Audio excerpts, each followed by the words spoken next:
malo, Dios es bueno. Y sabemos que en esa confianza de esa bondad de Dios, aunque nosotros no la entendamos muchas veces, porque nosotros tenemos el concepto de bondad de Dios basado en nuestra propia bondad, es decir, para lo que nosotros creemos que es bueno.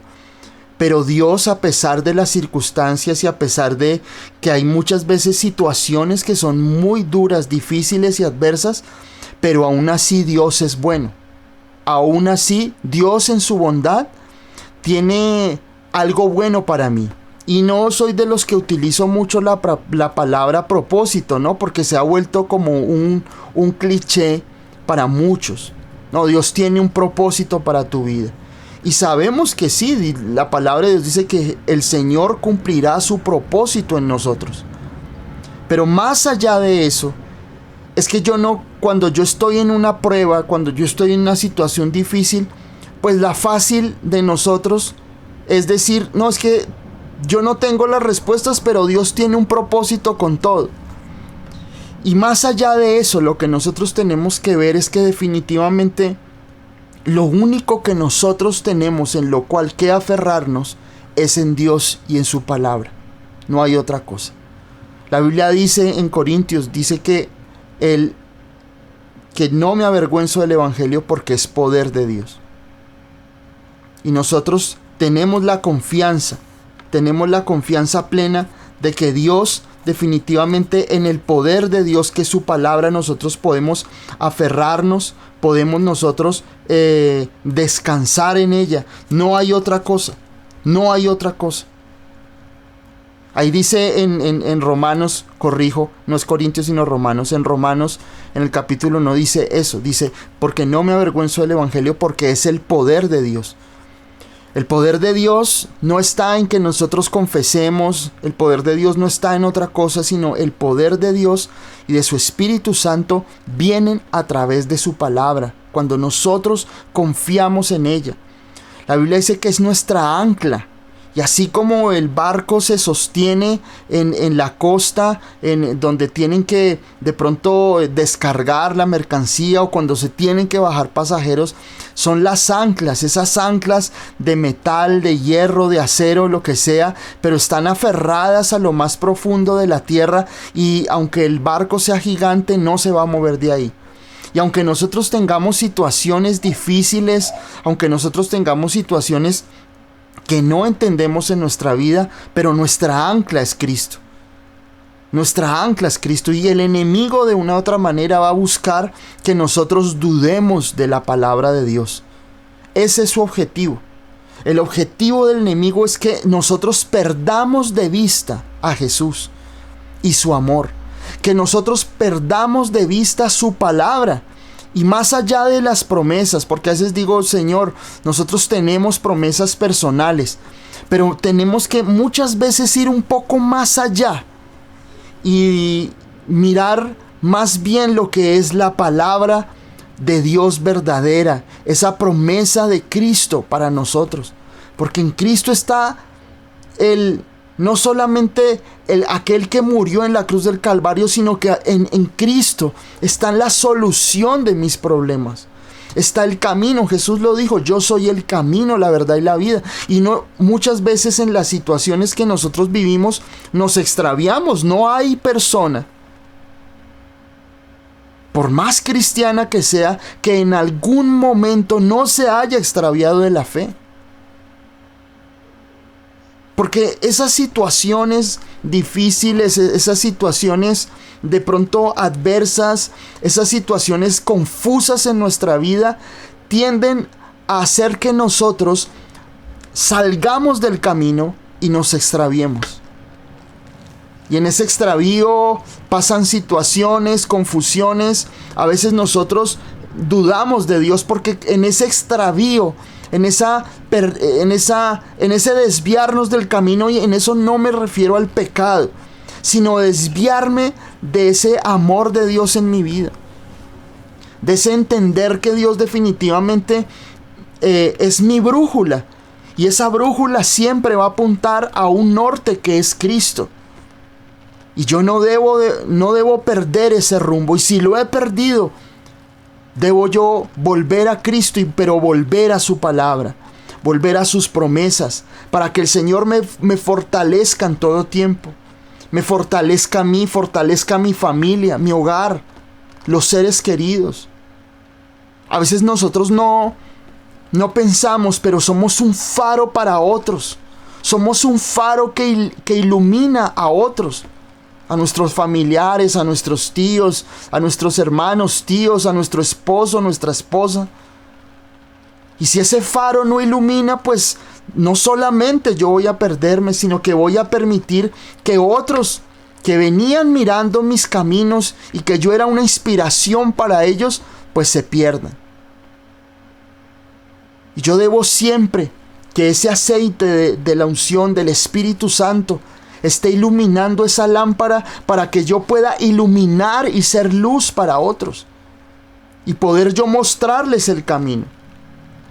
Pero si nosotros perdemos esa luz y somos tinieblas, pues no solamente somos nosotros, porque a veces pensamos nosotros de una forma egoísta que yo hago lo que sea con mi vida, soy el único responsable de mi vida y no me importa si vivo, si no vivo, si hago, si deshago.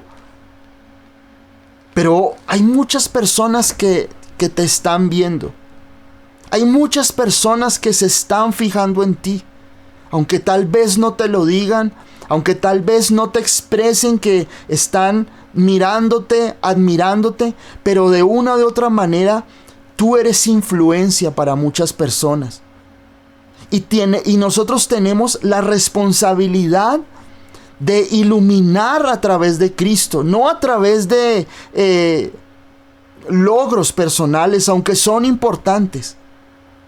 Pero nuestro iluminar y el camino que le vamos a trazar a muchos de nuestros familiares y amigos es a través de Cristo.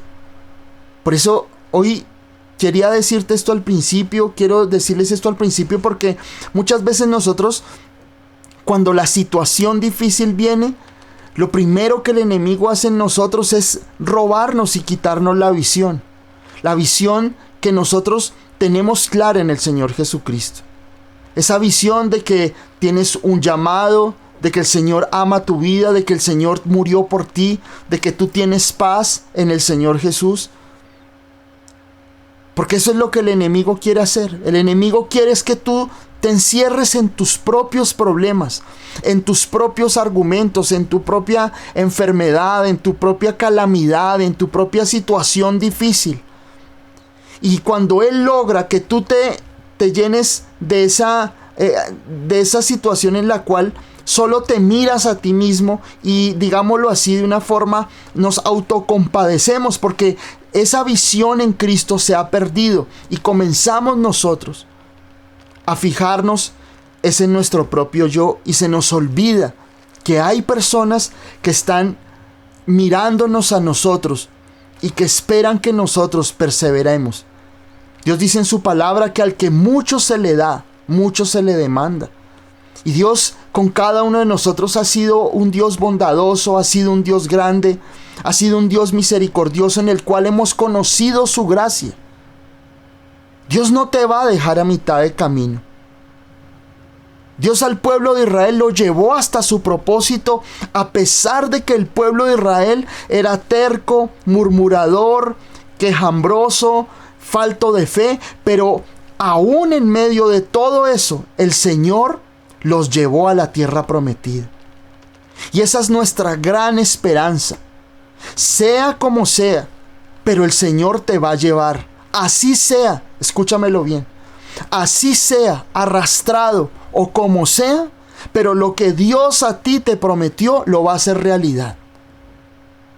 Lo que Dios a ti te dijo, aun cuando tú no creas en Él, aun cuando tú no confíes ni siquiera en ti mismo y no des, como dicen muchos, un peso por ti mismo, el Señor cumplirá su propósito. Porque Él es bueno, porque Él es grande, porque Él es maravilloso y hará realidad lo que te prometió. Porque tú le importas a Él. Porque Él no solamente murió en la cruz del Calvario hace 2000 años y ya hice lo mío y hasta luego. Él ha prometido estar con nosotros siempre y cumplirá su propósito en tu vida siempre. Escúchamelo bien. Como sea, Él hará que la promesa y ese propósito que soñó contigo lo hará realidad. Así tú no des un peso por ti hoy.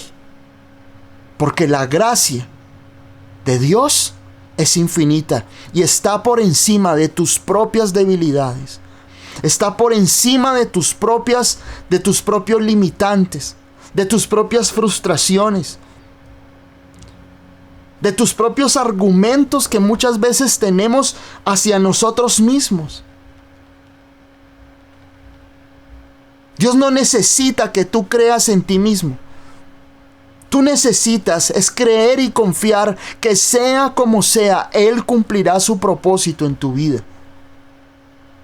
Contrario a lo que muchas veces nos enseñan con el humanismo. Cree en ti mismo, repite a ti mismo que tú puedes, que tú vas a lograr. Dios, sea como sea, te llevará a tu tierra prometida. Dios cumplirá su palabra. Y quiero decirte eso en este día, porque muchos de nosotros creemos que la tierra prometida depende de nosotros, que la bendición depende de nosotros, que la sanidad depende de nosotros, que la prosperidad depende de nosotros, que el éxito de nuestro matrimonio depende de nosotros. Pero nosotros tenemos que entender que es nuestra confianza y nuestra fe puesta en el Señor Jesucristo lo que nos va a dar a nosotros el éxito verdadero. No son tus obras. No es lo que tú trates de hacer para Dios. Es lo que Dios ya hizo por ti y tú descansas en esa promesa. Donde tú puedes decir, Señor, confío y reposo de que a pesar de mis propias limitaciones, de mis propias debilidades, tú y tu gracia me sostendrán siempre. Dios a ti no te está diciendo que espera que tú ores 5 o 6 horas de rodillas para alcanzar la bendición. Él te pide que tú confíes en Él y que aún tu oración corta, pequeña, pero para el Señor, Dios hará que esa oración dé fruto.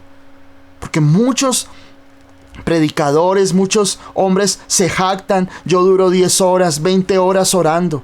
Dios no quiere que ni siquiera tú te jactes de cuánto has estado en la presencia de Dios. Porque no es por las horas que dures en el lugar secreto. No es por cuántos versículos o libros de la Biblia tú hayas leído. No es porque tú vas a la iglesia y ayudes a correr unas sillas o ayudes a servir.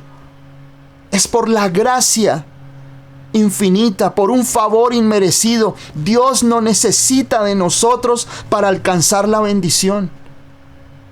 Dios lo que necesita es que nosotros confiemos en Él, que lo que hoy tú estás viviendo en tu vida, sea la circunstancia que sea, pero tú debes confiar en el Señor, de que Él tiene el control de todo y que está por encima de toda situación. Aun cuando en el mundo hayan amenazas, hayan rumores, como dice la palabra, rumores de guerra, rumores de que el anticristo ya viene, que hay confabulaciones en el mundo, no importa.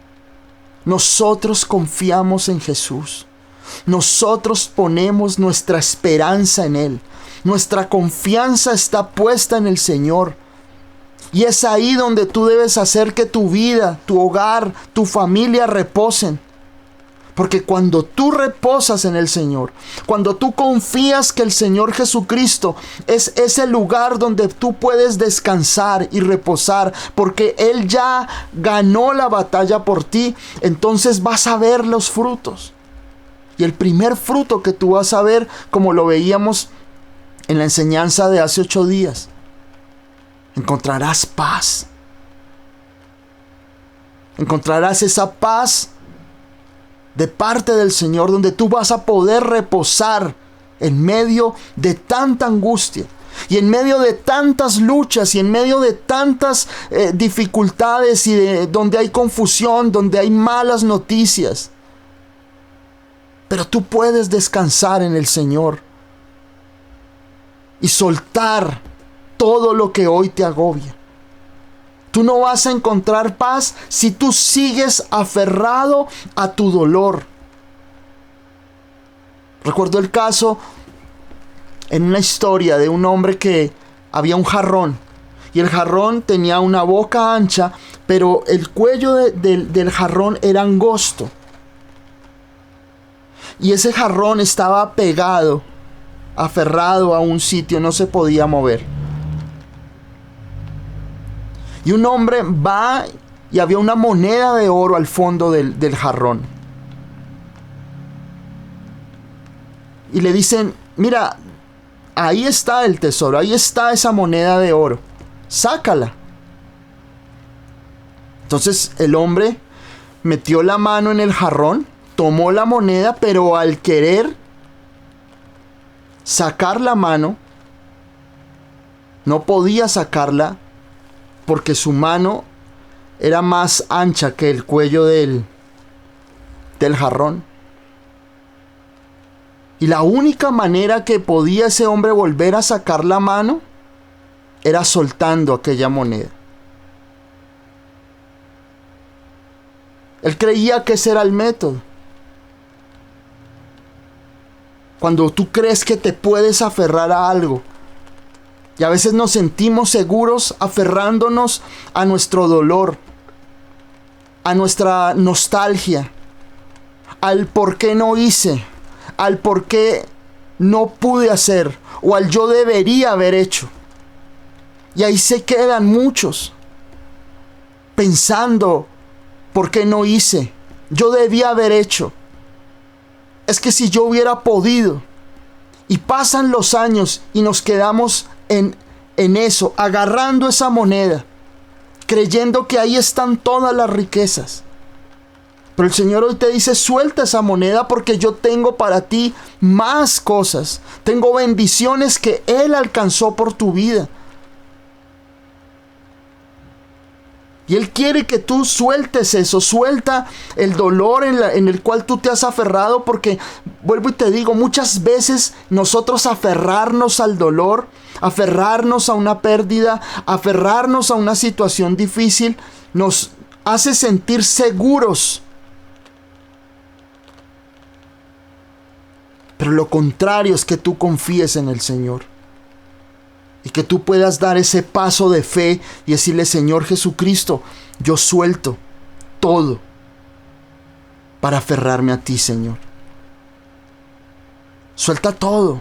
Suelta tu familia. Suéltala en las manos del Señor.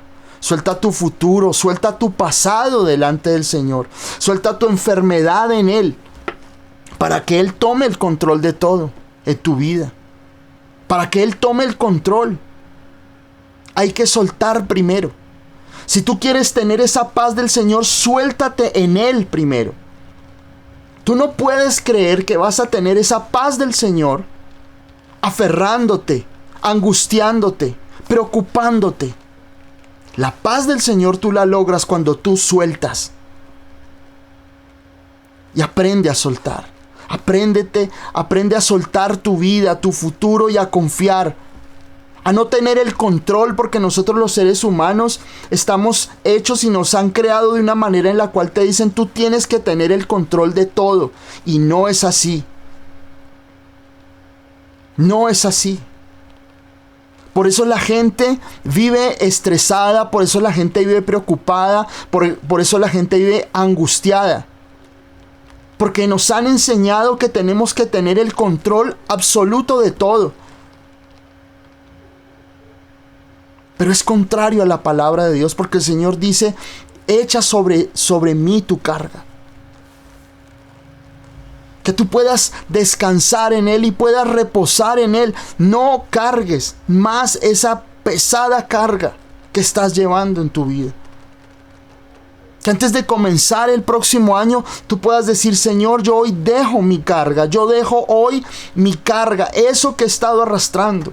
Como el libro de John Bunyan, El progreso del peregrino. Aquel hombre cargaba una pesada carga, y cada vez se hacía más grande, hasta que él logra soltarla y ir a los brazos del Señor. Eso es lo que Dios quiere para ti.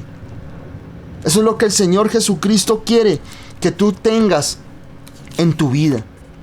Y quiero que vayamos a la palabra de Dios. Vayamos al libro de Isaías en el capítulo 9, en el verso 6.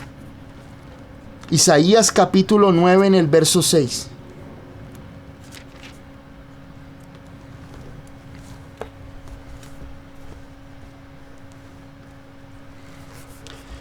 Dice así la palabra, dice: porque un niño nos es nacido, hijo nos es dado, y el principado sobre su hombro, y se llamará su nombre Admirable, Consejero, Dios fuerte, Padre eterno, Príncipe de paz. Y miren, esta palabra es preciosa porque es entender nosotros el propósito. Hace 8 días nosotros hablábamos de Lucas capítulo 2 en el verso 14. Y de Juan 14:27, acerca de cómo los ángeles proclaman que Jesús vendría a traer paz. Y es un tema en el cual nosotros debemos tener esa claridad, y el Señor en mi corazón ha sido muy insistente en comprender ese concepto de su paz, shalom, de esa paz que el Señor da, que significa bienestar, prosperidad, completitud, gozo, paz mental, paz emocional. Y es algo que nosotros sabemos que tenemos esa promesa en el Señor. El Señor quiere que nosotros podamos alcanzar esa paz, pero no en nuestras fuerzas, sino aprendiendo a entender que Él es nuestra paz. Que el Señor Jesucristo es nuestra paz, y a Él debemos buscarle y confiar en su palabra, dejar eso a lo que yo me refería anteriormente, de estarnos aferrando a situaciones, aferrándonos al pasado, aferrándonos al dinero, aferrándonos a muchas situaciones, porque creemos que ahí nosotros estamos seguros. Pero tenemos que aprender a soltar, a confiar. Y decir: Señor, tú tienes el control de todo. Si esto está pasando en mi vida, Señor, tú sabrás por qué y para qué. Aun cuando tú no me des la respuesta. Pero puedo confiar, Señor, que tus pensamientos acerca de mí son pensamientos de paz y no de mal. Jeremías 29. Los pensamientos de Dios siempre son pensamientos de bondad y de bien hacia mí. Y aquí en Isaías capítulo 9 en el verso 6, el profeta Isaías comienza a hablar en todo el capítulo 9 acerca de esa venida del Mesías. Esa promesa del Mesías, esa promesa de lo que Dios iba a hacer a través del Mesías para rescatar no solamente a la nación judía, sino a nosotros los gentiles. Aquellos que tal vez nosotros no estábamos como pueblo judío, pero sí el Señor nos había llamado a nosotros, como al apóstol Pedro, cuando el apóstol Pedro está allí en la casa de Cornelio y ve que ese lienzo desciende.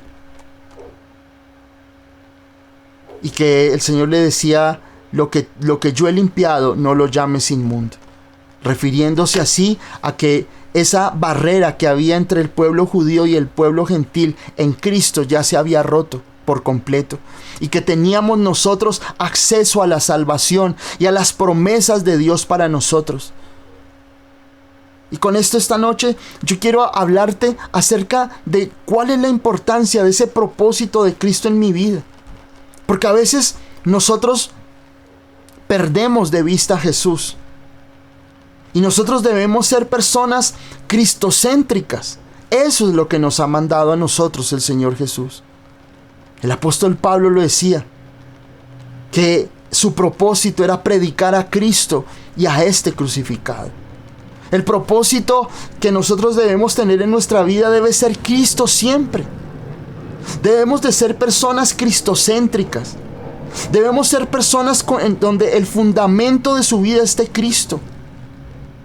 El Espíritu Santo nos dará a nosotros ese entendimiento y nos dará la fuerza y nos dará el poder y el entendimiento para nosotros caminar en Cristo en todo tiempo y reposar en Él. Reposar en su palabra y poder descansar en Cristo en todo tiempo.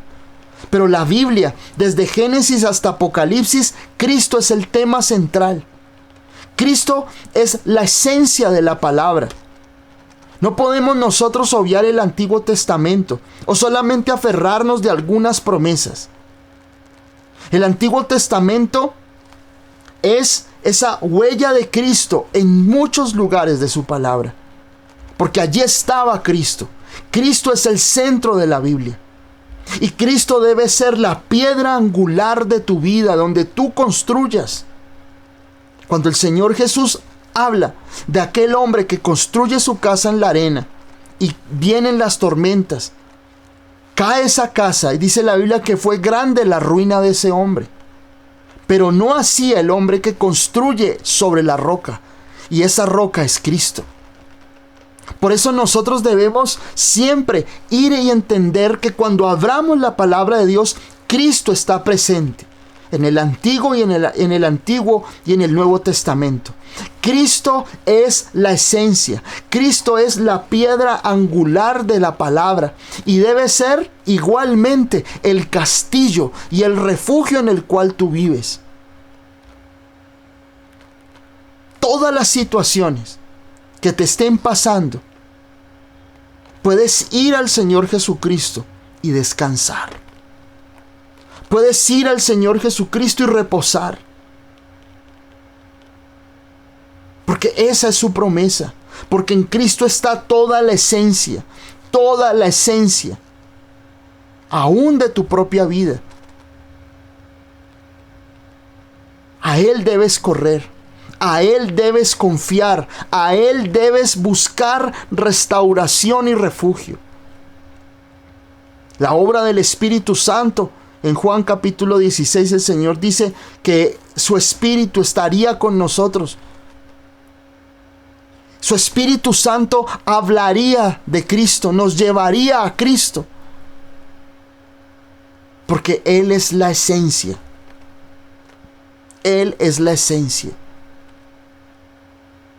Y es la esencia de tu vida. Miremos lo que dice capítulo 9, verso 6 de Isaías. Dice, porque un niño nos es nacido, hijo nos es dado. Y lo primero que nosotros vemos en este verso es entender nosotros que cuál sería, en este verso está el propósito de Dios para nosotros. Está el propósito de Dios para tu vida. Está el propósito de Dios para tu familia. Está el propósito de Dios. En este verso hay cinco características de Cristo que nos son prometidas. Miren, cuando el Señor habla aquí, cuando Isaías habla acá, lo primero que dice es, un niño nos es nacido, un hijo nos es dado. Y aquí lo que nosotros estamos viendo es que la salvación y la restauración de nuestra vida vendrían a través de Cristo. Vendría a través de uno que sería nacido de hombre. No había otro camino para poder restaurar a la humanidad. No había otra forma de redimir a la humanidad. La forma era a través de uno, hijo de Adán, que viniera y traer perdón y restauración. La Biblia dice que Adán, por su pecado, entró e introdujo la muerte, la enfermedad y la destrucción al hombre. Pero a través del Señor Jesucristo vendría la redención, la sanidad, la salvación, la victoria y la liberación. Y aquí dice en su palabra, porque un niño nos es nacido, un hijo nos es dado. Y si vemos ahí en Isaías 7, en el verso 14, capítulo 7, verso 14, les voy a leer, dice: por tanto, el Señor mismo os dará señal. He aquí que la Virgen concebirá y dará a luz un hijo y llamará su nombre Emmanuel, que significa Dios con nosotros. Lo que los profetas, lo que Isaías quiere referirse, es que vendría uno del linaje humano para salvar al mundo. Vendría uno que sería nacido de una mujer, vendría uno del linaje monárquico humano para que el ser humano pudiera ser salvado y restaurado. En Filipenses capítulo 2, en el verso 8, ¿qué dice? Que Jesús, estando en la condición de hombre, se humilla a sí mismo, haciéndose obediente hasta la muerte y muerte de cruz. Era necesario que Jesús viniera del linaje humano para poder redimirnos. ¿Y esto con qué objetivo? Que Dios te entiende. Filipenses 2:8 dice que Jesús estuvo en la condición humana. Y la Biblia dice en Hebreos que no tenemos un sumo sacerdote que no se pueda compadecer de nosotros. Y era necesario que Jesús se humillara a sí mismo desde su propio nacimiento. Jesús no nace con riquezas. Jesús nace pobre. Jesús nace en una situación de persecución. Jesús nace en una situación de soledad.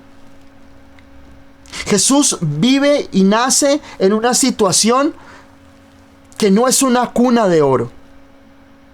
Porque Jesús desde su propio nacimiento te entiende.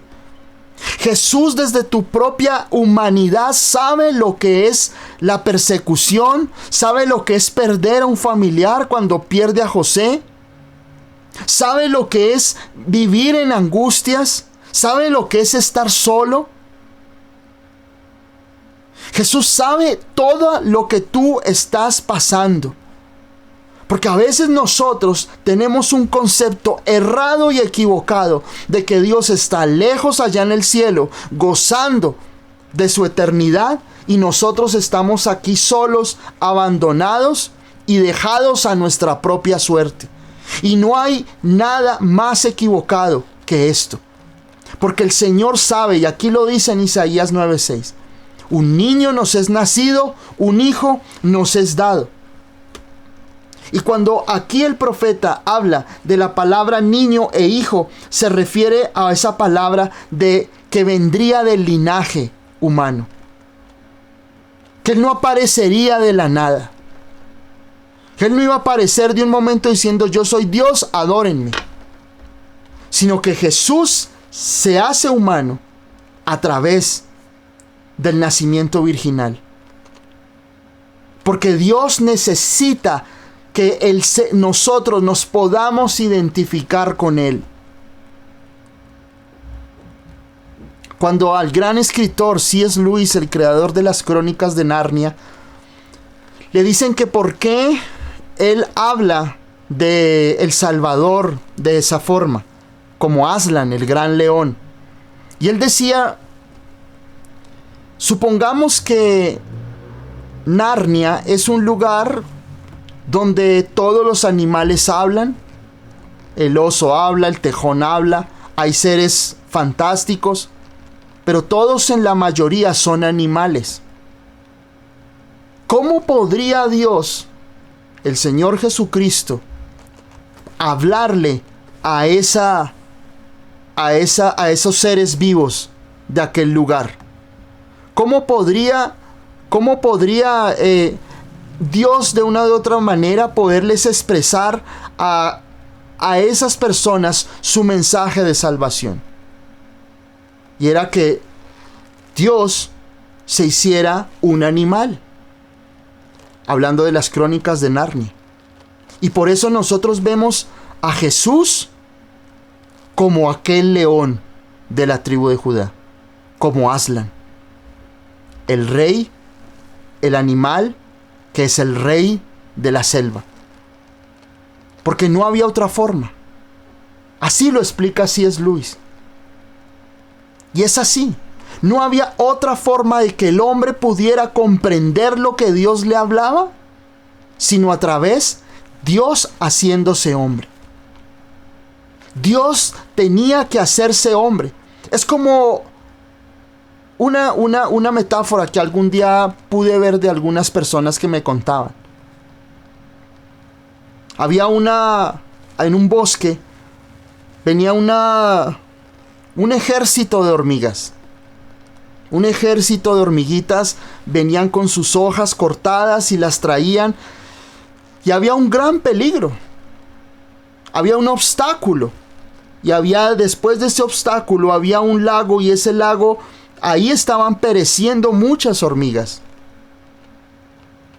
Entonces, había un hombre que les decía: ¡Hey, hormiguitas! Por ahí no tomen ese camino.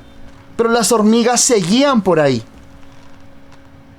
El hombre dijo: voy a inventar obstáculos, y les colocaba piedritas, palitos para que se desviaran y no cayeran a ese precipicio donde había agua y iban a perecer. Pero las hormigas pasaban por encima del precipicio, pasaban por encima del obstáculo. Ese hombre les colocaba palitos, piedritas, y las hormigas pasaban por encima. Y él comprendió y dijo: si yo pudiera ser hormiga y decirles a las hormigas que por el camino que van hay muerte. Lo mismo hizo el Señor. El pueblo de Israel vio truenos, vio el cielo, vio la nube, vio 1000 cosas, prodigios y maravillas. Pero el pueblo no entendió. Por eso el propósito y el pacto eterno es que el Padre, Dios, le dice a su Hijo que no había otra forma. Y Jesús se ofrece, porque dice la palabra que es Jesús el que se ofrece, el que se entrega. No había otra forma de salvarte a ti. No había otra forma de salvar a tu familia. No había otra forma de encontrar la bendición para nuestras vidas.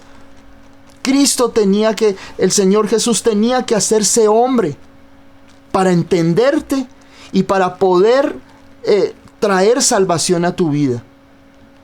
Porque por uno vino la muerte, que es Adán, pero por Cristo vendría la salvación. Y aquí en Isaías 9:6 lo dice, porque un niño nos es nacido, hijo nos es entregado, hijo nos es dado. Cuando tú te acercas al Señor Jesús, tú no vas a encontrar a un Jesús impersonal. No vas a encontrar a un Jesús distante, alejado de la realidad.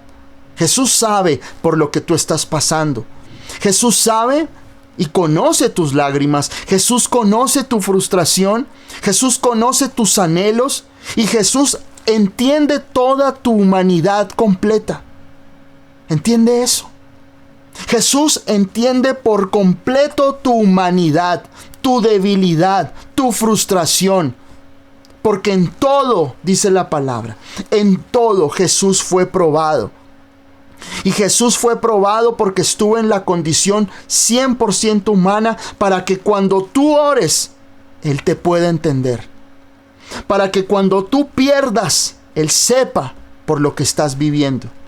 Y que tú tengas claro que puedes tener en Jesucristo el reposo de tu vida, el descanso para tu vida. Tú no puedes pensar que Dios está lejos de ti y que Él manda pruebas porque sí. O porque pasan situaciones en tu vida que pasan al azar en tu vida. No hay nada más equivocado que esto. Jesús dice aquí en su palabra: niño nos es nacido, hijo nos es dado.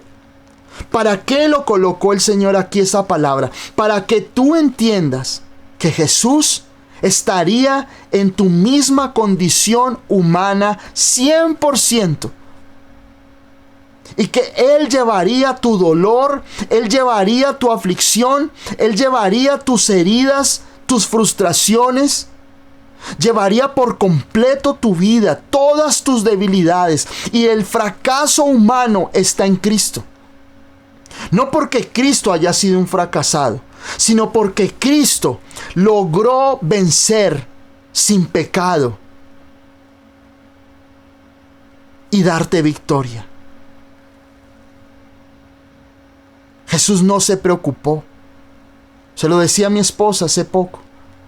Jesús podía dormir.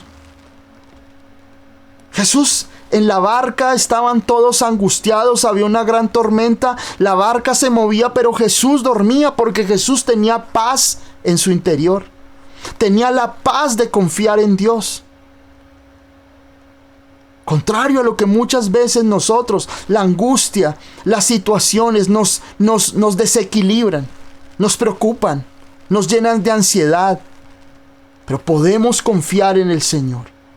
Podemos tener plena confianza en el Señor de que en Él está nuestra paz. Porque Él te conoce y Él te entiende. No hay oración que para Dios sea extraña. No hay nada que tú ores que el Señor diga, yo no sé lo que es eso. O que el Señor diga, ¿y cómo será? Ahora, quiero aclararte que no significa que Jesús conoce todos los pecados y las inmundicias del mundo y te entiende. No.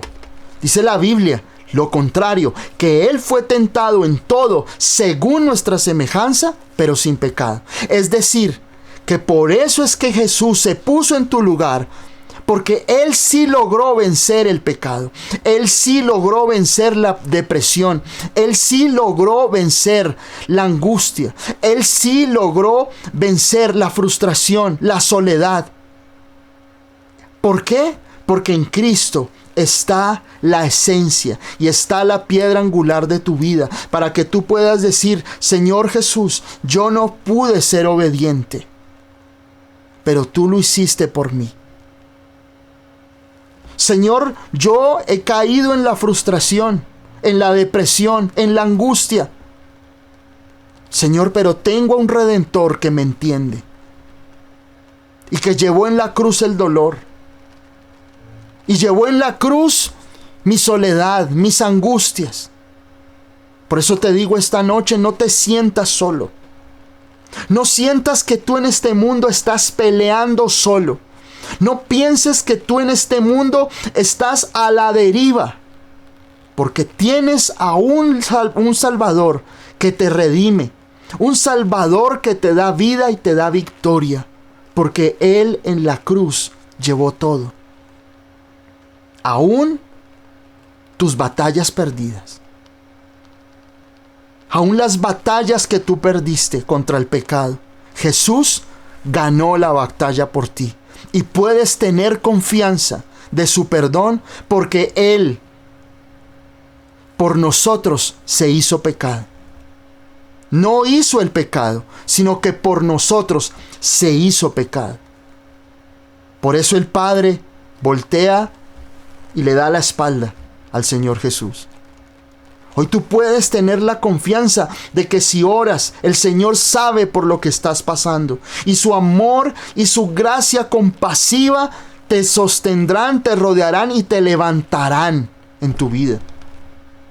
Por eso dice el profeta, un niño nos es nacido, un hijo nos ha sido dado. Porque no es un Dios impersonal, un Dios intocable, un Dios lejano, extraño, sino un Dios amoroso, compasivo, que se entregó por tu vida.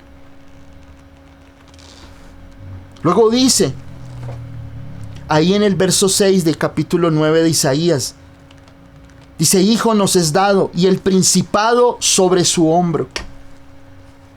Y cuando habla del principado sobre su hombro, significa que todo el peso de la salvación humana, de que todo el peso y la responsabilidad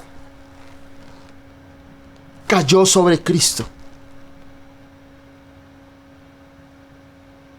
Dice aquí la palabra, dice en el verso 6, dice, y el principado sobre su hombro. todo el principado, todo el gobierno, todo el reino de Dios caerían sobre los hombros de Cristo. Por eso hoy tu irresponsabilidad, tus frustraciones, tus flaquezas, tu ineptitud muchas veces para nosotros enfrentar la vida, caen sobre los hombros de Cristo. Jesús te carga, Jesús te alza, Jesús te lleva.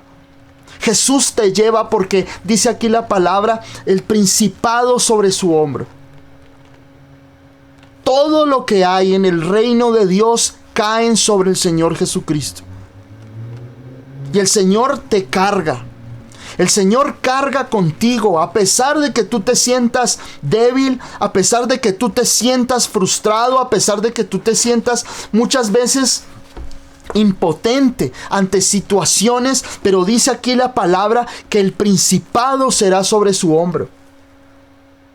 Es decir, que la obra perfecta de Jesucristo fue llevar todo el peso de la humanidad sobre sí. La irresponsabilidad, la incapacidad, la desobediencia, la frustración, la depresión, la enfermedad, la angustia está sobre nuestro Señor Jesucristo.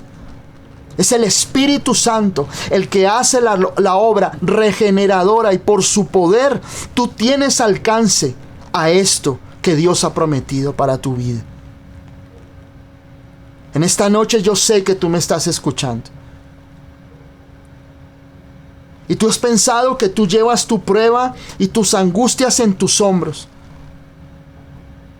Tú piensas que las circunstancias están sobre ti y te aplastan, pero acuérdate que hay uno que está llevando tu carga y a él nada lo aplasta porque él ya vivió en la cruz del Calvario hasta la muerte. Tú no tienes por qué estar cargando con el pecado. Tú no tienes por qué estar cargando con tu angustia. Tú no tienes por qué estar cargando con tu enfermedad, porque Jesús sí puede, sí tiene el poder para llevar la carga.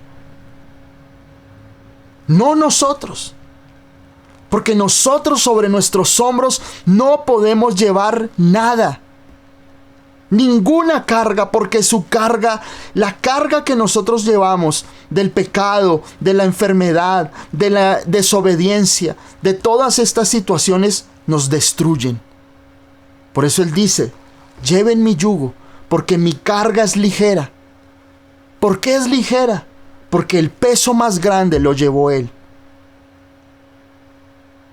Porque Él nos lleva. Él te alza. Déjate llevar por Cristo. Deja que Él te lleve. Deja que tu problema, deja que todas las circunstancias que estás viviendo en tu vida las lleve Él, no tú. Porque los problemas a nosotros nos destruyen siempre y cuando seamos nosotros los que los llevamos. Por eso vemos personas deprimidas, personas sin gozo, personas amargadas, personas llenas de rencor. Por eso vemos nosotros personas que piensan en el suicidio. Por eso vemos personas que quieren quitarse la vida. Porque es tanto el peso y el dolor que están llevando que la única salida que ven es la muerte. Y la sorpresa que se llevan luego de que eso pase. Por eso entiende, y quiero que hoy el Señor y el Espíritu Santo pueda abrir el entendimiento de nuestros corazones para entender que el Señor Jesucristo lleva nuestra carga. Que Jesús llevó la carga y el peso de la desobediencia humana. Llevó el peso de la enfermedad, llevó el peso de la depresión, de la angustia, llevó el peso de todos nuestros pecados, llevó el peso de la frustración humana, para que tú no tengas que vivir en derrota. Para que cuando venga la prueba, para cuando venga la situación difícil en tu vida, entiendas que es Él el que lleva la carga, que es Él el que lleva el peso, no tú. Que puedes confiadamente entender que el Señor carga con tu pesado dolor, con tu pesada enfermedad, con tu pesada frustración, con todos tus miedos, con ese pesado bulto que llevamos muchas veces nosotros, con el temor, con la angustia, sintiéndonos con esa incertidumbre de nuestro futuro. El Señor lleva todo nuestro peso. El Señor te carga sobre sus hombros. Y más allá, si vemos el peso de la cruz, ese peso que Él llevaba, ese madero pesado que sobrepasaba 3 o 4 veces más su propio peso corporal, y que tuvo que arrastrar por las calles de Jerusalén y luego subir hacia el monte Gólgota o el monte de la calavera, llevar ese peso, el peso de tu dolor, el peso de tus angustias, el peso de tu soledad, de tu frustración, de tu pérdida, de tu ruina, de tus fracasos. El peso lo llevó sobre su hombro, esa pesada cruz que arrastró con dolor, que muchas veces cayó, y por eso tuvieron que llamar a este hombre para que le ayudara a llevar la cruz del Calvario. A Simón de Cirene, que le dijeron ayúdalo para llevar, y lo ayudó en parte del trayecto.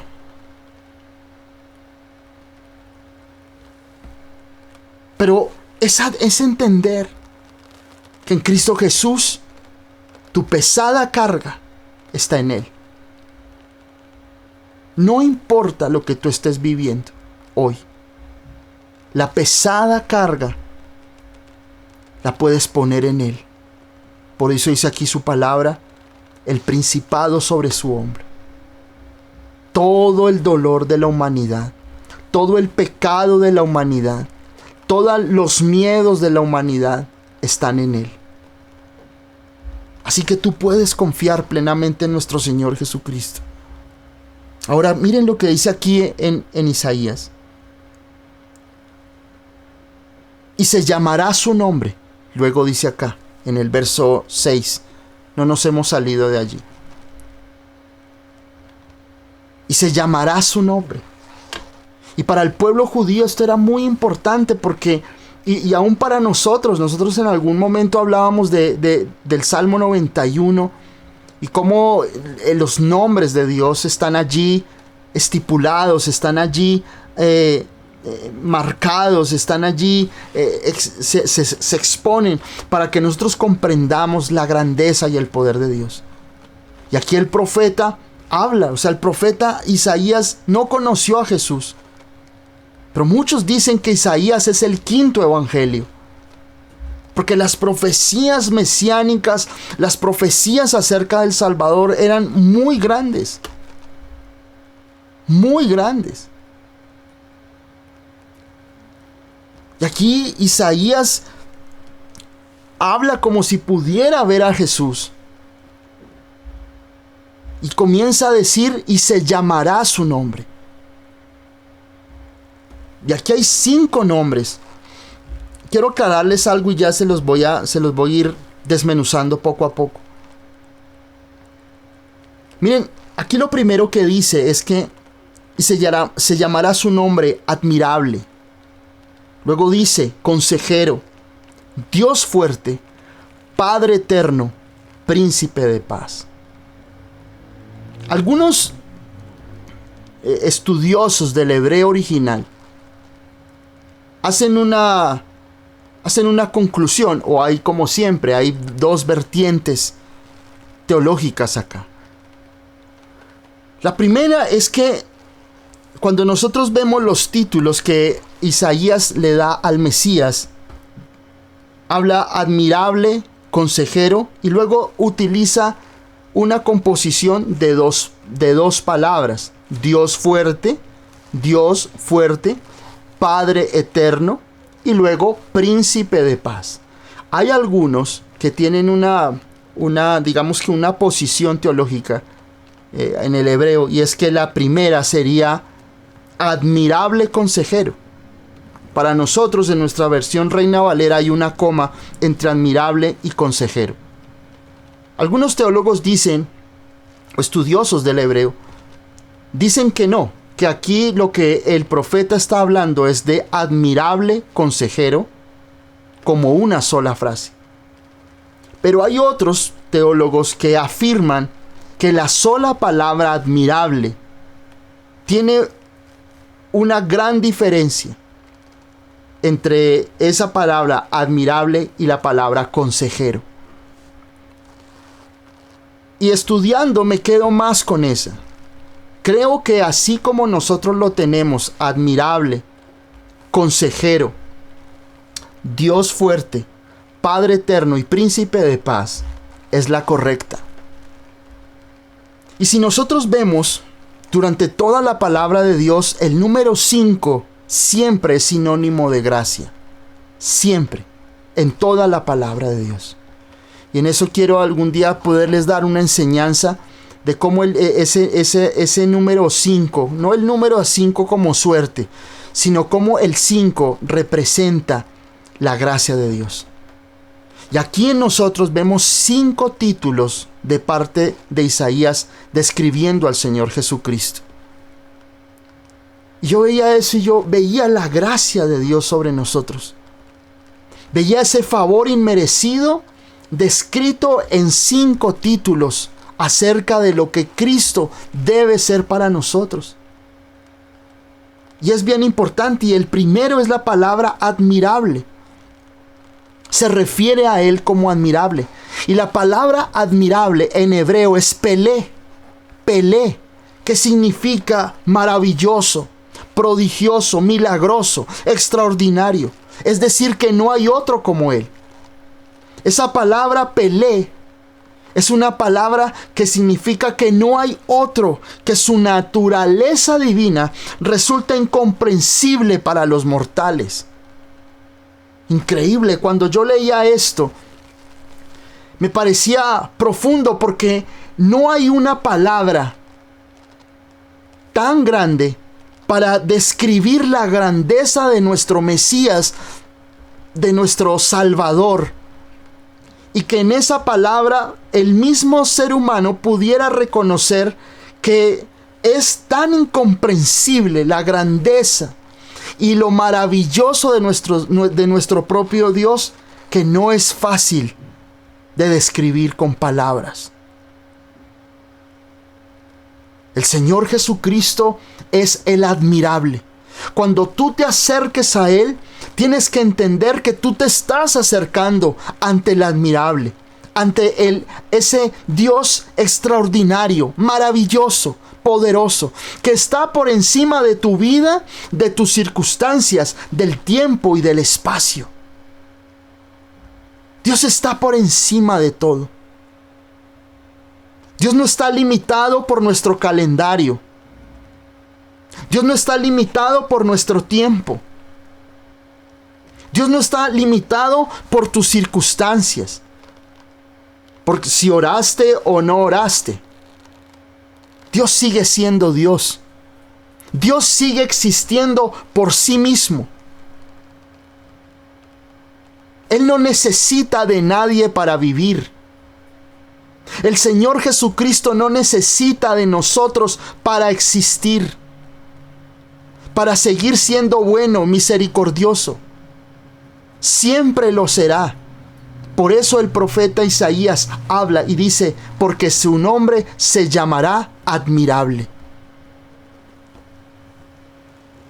Y así debes acercarte al Señor. Tú eres maravilloso, Señor. Tú eres grande. Señor, ni siquiera con mis palabras yo puedo expresar tu grandeza. Porque tú estás por encima de mí, de mi presente, de mi pasado y de mi futuro, Señor. Porque tú eres tan grande, Señor Jesús, que los cielos cuentan tu gloria. Señores, tu grandeza y tu poder son tan infinitos, Señor, que no tienes límite, no tienes principio ni tienes fin. Nosotros debemos comenzar a comprender que en las Escrituras está el poder conocer a Dios verdaderamente y profundamente. Tú no puedes quedarte con un concepto de Dios de kinder. Tú no puedes quedarte con un concepto de Dios de un pequeño librito, de una sesión, de una clase, de una reunión. Tú debes entender que Dios es majestuoso, poderoso, eterno, maravilloso por siempre. Y a ese Dios es el que tú debes confiarle tu vida. El Señor Jesús es admirable porque murió por ti en la cruz. El Señor Jesús es admirable porque llevó toda tu condenación, tu enfermedad. Llevó todos tus pecados, los demonios y cadenas que te ataban por años. Él es admirable porque venció en la cruz. Porque está hoy sentado a la diestra del Padre, intercediendo por ti. Sus manos, sus pies, las heridas no se han borrado, aún siguen presentes. Porque intercede por ti, porque es el admirable. No es que Jesús tenga características maravillosas en él. Es que Él es todo maravilloso. No es que tenga algunos rasgos de bondad. Él es bondadoso. Él es la bondad. No es que Jesús sea amoroso en ciertas características. No, Él es el amor. Él es el todo maravilloso, todo precioso, todo eterno y todo grandioso y majestuoso. A tu favor tienes al eterno. A tu favor tienes al que venció al infierno. A tu favor tienes al Salvador, al Redentor, al que pelea e intercede por ti todos los días.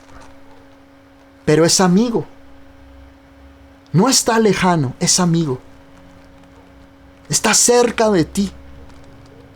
Quiere secar tus lágrimas. Quiere abrazarte cuando tú te sientas solo. Quiere consolarte. Quiere llenar los vacíos de tu corazón. Por eso Isaías lo ve proféticamente y dice: se le llamará admirable. Porque no hay palabras para describir su amor y su grandeza. La pregunta es: ¿tú lo conoces así? ¿Qué concepto tienes de Jesús? ¿Cuál es el concepto que hoy tienes de Jesús? ¿Cuál es el concepto que tienes de Jesús cuando ha venido la prueba? Cuando ha venido el momento oscuro y difícil para tu vida. El segundo nombre que dice aquí en la palabra es consejero. Consejero. Y la palabra consejero viene del hebreo ya'atz, que significa deliberar, resolver, decretar, determinar, indicar, guiar. Él es el consejero. Él es el consejero eterno. Él es el que hace los planes para tu vida. El Señor es el consejero de consejeros. Él no necesita que nadie le aconseje. Él tiene la respuesta correcta para tu vida. Proverbios capítulo 8, cuando habla acerca de la sabiduría, describe a Jesús. Jesús es la sabiduría.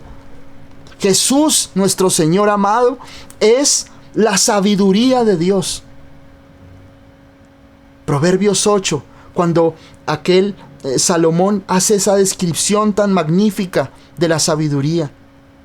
es Él. Cuando tú lees Proverbios 8, estás viendo a Jesús. Porque Él es el consejero de consejeros. Cuando tú estés confundido, Jesús te mostrará el camino. Cuando tú estés en esos momentos de confusión, el Señor te mostrará la puerta para salir de allí. Cuando estés deprimido, cuando estés angustiado, el Señor Jesucristo te dirá las palabras correctas para tú volver a tener aliento. Cuando tú tengas preguntas, en la mayoría de veces te las va a responder. No todas. Y ese es un gran misterio. Porque hay preguntas que tú tal vez le hagas a Él, pero Él no te dé la respuesta. Habrán situaciones de tu vida donde tú le preguntas y Él no te va a responder. Pero habrá muchas otras preguntas donde el Espíritu Santo vendrá a tu vida y te enseñará todas las cosas. Todas las cosas te serán enseñadas. Todas las cosas te serán guiadas y mostradas. Aprende a confiar que el Espíritu Santo, dice la palabra, que el Espíritu Santo te llevará a Cristo. Y en Cristo encontrarás respuesta y consejo a todas las situaciones. En Él podrás encontrar esa confianza, ese descanso. No busques consejo en el hombre. No busques consejo en los videos de YouTube. No busques consejo en tu mejor amigo o en tu mejor amiga o en tu hermano o ni siquiera en tus padres. Con esto no estoy diciendo que te rebeles a ellos. Te estoy diciendo que antes de consultar el consejo de tus padres, busca el consejo de Jesús. Que antes de buscar el consejo de un amigo que conoce al Señor, busques primero el consejo en Jesús. Ni tu esposo ni tu esposa podrán ocupar el lugar de consejero que solamente nuestro Señor Jesucristo tiene especial para ti. Él es el consejero. Él es el que te puede mostrar el plan correcto para tu vida. Es el que te puede mostrar las estrategias. Es el que te puede mostrar el camino, la puerta, la decisión correcta para tu vida. Por eso consúltale a Él antes de hacer cualquier cosa. La Biblia dice, en la multitud de consejeros se afirma el pensamiento. El primer consejo que debes buscar es del Señor. Pero luego busca a personas con madurez espiritual, con liderazgo, que te guíen ante situaciones y decisiones que has de tomar. No busques al borracho, no busques al mundano para pedir consejo. Busca a Jesús y busca personas que tengan el temor de Dios y a Cristo en su corazón para que te afirmen aquello en lo cual Dios ya te habló. Pero a veces nosotros, cuando estamos en una situación difícil, al primero que buscamos es al amigo. Cuando una persona está en desamor, cuando una persona está en soledad, lo primero que la persona hace es buscar a la persona del mundo para que le ayude. Por eso muchos caemos y frustramos nuestras vidas, porque caemos una y otra vez por malos consejos. El otro título que que Isaías le da al Señor Jesucristo es Dios fuerte. Y en el hebreo la palabra Dios fuerte es Él, así como lo oyen, Él. Y es el adjetivo del Dios todopoderoso, el Dios fuerte, el Dios grande, potentado, poderoso, o el héroe. Y me parecía maravillosa esta traducción que el hebreo le da a esta palabra Dios fuerte. Martín Lutero, el gran reformador que confrontó la iglesia tradicional, tradujo de la Biblia del latín al alemán y pudo encontrar la salvación cuando entiende que el justo por la fe vivirá. Cuando hace un estudio de Isaías, él traduce que aquí lo que dice es Dios habla de fuerza y héroe. Y hay otro gran erudito bíblico que es Meyer. Y Meyer sí le da la connotación de héroe de fuerza. Héroe de fuerza. Esa palabra Dios fuerte significa el héroe de fuerza que viene a batallar por mi vida. El héroe que viene a batallar y a tener la victoria. No un héroe fracasado. No un héroe perdedor. Sino el héroe de héroes. El verdadero héroe. Y en esta época que vemos tantos héroes que salen a través de la pantalla, que nosotros vemos de Marvel, de DC, hay una gran saturación de héroes, pero mi héroe es Cristo, porque fue el que venció y peleó por mí verdaderamente. Él es mi verdadero héroe. Y aquí cuando el profeta habla de Dios fuerte, él está hablando realmente y está diciendo que es el Dios que conquista por mí. El Dios poderoso que conquista, que pelea por mí. Así que no sigas pensando que Dios está lejos de ti y que no le importas, porque Dios pelea por ti. Dios batalla y libra peleas por tu vida. Dios pelea diariamente para que tú puedas comprender el Evangelio. El Señor por su Espíritu pelea por ti para que tú lo busques en oración, para que tú lo busques, para que tú vayas a la palabra, para que no sucumbas a la incredulidad, para que no caigas en la derrota, para que no reniegues, para que no sientas que todo está perdido. Hay una pelea espiritual en la cual el Señor Jesucristo batalla por ti, para que tengas victoria, porque Él es mi héroe y es tu héroe, que hoy y en estos momentos pelea por ti para que puedas comprender esta enseñanza, para que esta enseñanza te abra el entendimiento y tú puedas tener la fe, no en mis palabras, sino en lo que el Espíritu Santo te está hablando el día de hoy. Él es mi héroe y debe ser tu héroe. Tu héroe no está en el mundo. No hay héroe, no hay hombre, no hay mujer en el mundo que se haya levantado para hacer lo que Cristo hizo por tu vida, para darte la victoria que solamente podías tener a través de Él. Luego dice, Padre eterno, Padre eterno. Y la palabra Padre eterno allí en el hebreo es Ab. La palabra Padre es Ab, así como la escuchan, sin H, Ab.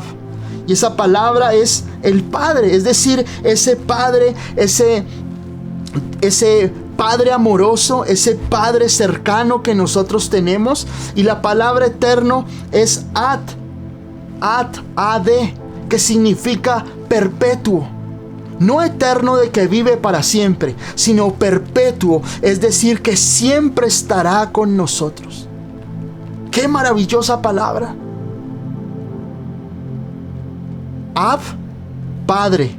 Ad, perpetuo. Y lo que significa es que es un Padre tierno que guarda mi vida para siempre. Que siempre va a estar amándome, que siempre va a estar cuidándome, que siempre va a estar velando por mí. Pero acuérdense que la palabra de Dios dice que Dios al que ama también corrige. Y ese Padre eterno o Ad, ese Padre perpetuo, es un Padre que también vela por mi vida. Y que cuando tiene que corregirme y cuando tiene que disciplinarme, lo hará sin pedirme permiso. Lo hará sin consultarme.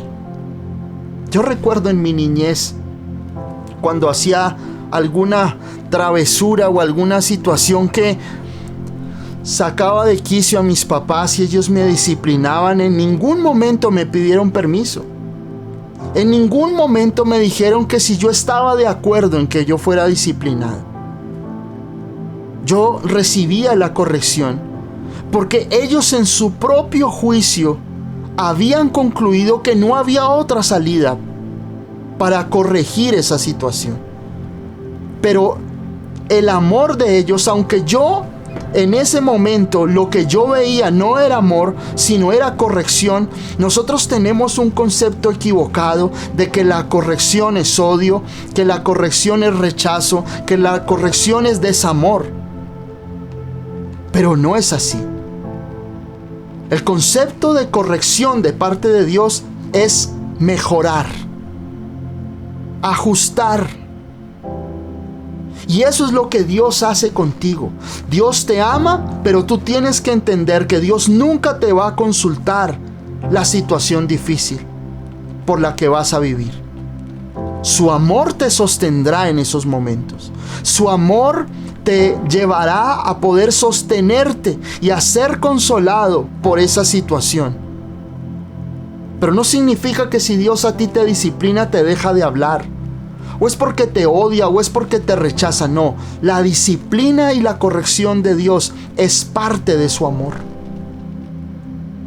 Porque el que ama, el Padre que ama, es un Padre que corrige con sabiduría. Por eso aquí en esta palabra, Padre perpetuo, es decir, me parecía tan maravillosa esta palabra porque es una palabra continua. No estamos hablando de una eternidad incomprensible. La palabra ad en el hebreo, cuando se refiere a eterno, está hablando de perpetuidad. Es decir, un Dios que continuamente es amoroso, continuamente es tierno, continuamente es Padre. Qué linda palabra. Y miremos el final. Dice, príncipe de paz. Príncipe de paz. Y la palabra príncipe de paz en el hebreo es Sar Shalom, o el príncipe, o el capitán, el general, o el gobernante, el principal o el comandante de la paz. Y el Señor nos vuelve a referir esa palabra preciosa, la paz. No la paz de estar desconectados, con audífonos en un mar tranquilo, tomándonos un jugo al atardecer. La paz es lo que Él nos ha venido a dar, su shalom, su completitud para nosotros, su sanidad, su restauración, su liberación, la paz mental, la paz interior, el gozo, la prosperidad. Él es el príncipe de la bendición. Él es el admirable. Pelé. Es el consejero. Yahs. Él es el Dios fuerte, el que está siempre con nosotros. Ahí es donde tú tienes que conocer al Señor y a aquel que estaba describiendo el profeta Isaías que había de venir. El admirable, el consejero, el Dios fuerte, el Padre eterno y el príncipe de paz. 5 títulos de Cristo que deben cambiar tu vida para siempre. Es la gracia de Dios en Cristo por tu vida. Es el nacimiento de aquel que te liberó, que te restauró. No un hombre lejano, un Dios lejano, un Dios que no comprende tu situación, sino uno que vive todo lo que tú has vivido. Los rechazos, los menosprecios, los vituperios, los abusos. Y que puedes descansar completamente en Él. Que esta noche o hoy tú puedas decirle: Señor, yo quiero conocerte como el admirable, como el consejero, como el Dios fuerte, como el Padre eterno y como mi príncipe de paz. Que puedas descansar en Él y confiar plenamente en su palabra. Amén.